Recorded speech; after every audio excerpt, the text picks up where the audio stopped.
Aliás, antes de rodar a vinheta, já vou falar sobre o assunto de capa. O assunto de capa dessa semana da revista Cruzoé é o Pobre de Direita se Liberta. E agora sim, com a nossa vinheta elegante.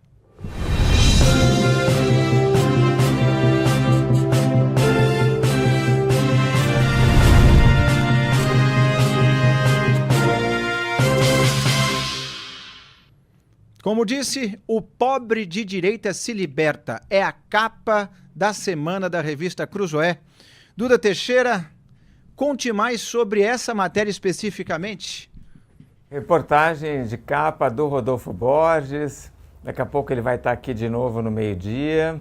Rodolfo andou investigando bastante essa história de por que mesmo o Lula anunciando medidas populistas, uma atrás da outra, ele não consegue melhorar a aprovação em geral, mas principalmente naqueles estratos mais humildes da população brasileira.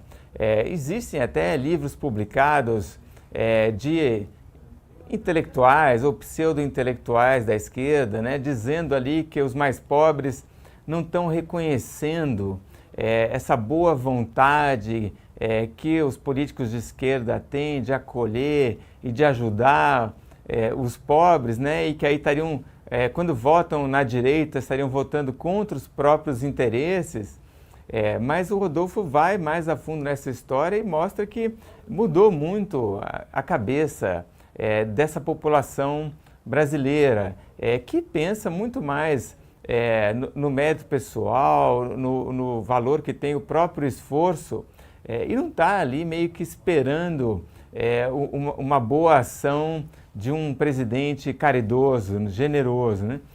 Então, o Rodolfo traz essas pesquisas recentes e entra nessa questão mais ideológica, que também tem um fundo religioso, né? Muitas dessas pessoas que hoje não querem ou não são tão dependentes do Estado, tem ali uma pegada de uma religião mais, seguir mais a religião evangélica. Essas coisas têm uma conexão muito interessante e o Rodolfo traz isso nessa reportagem.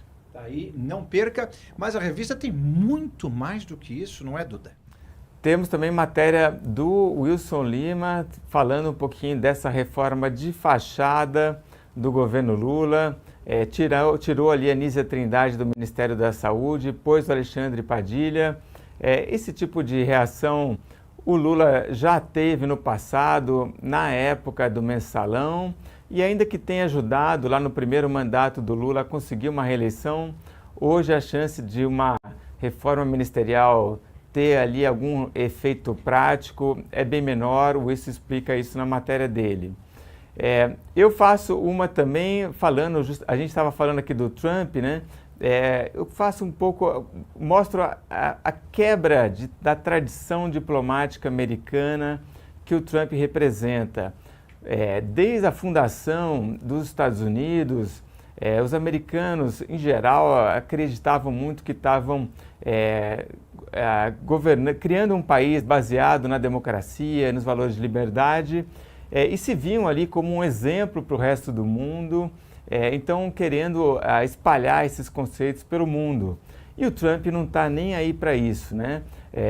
E aí eu faço essa comparação do Trump com outros presidentes americanos, o John Kennedy, o Roosevelt e até o Joe Biden recentemente ainda trazia também essa ideia que o Trump enterra, né? Não tem mais isso.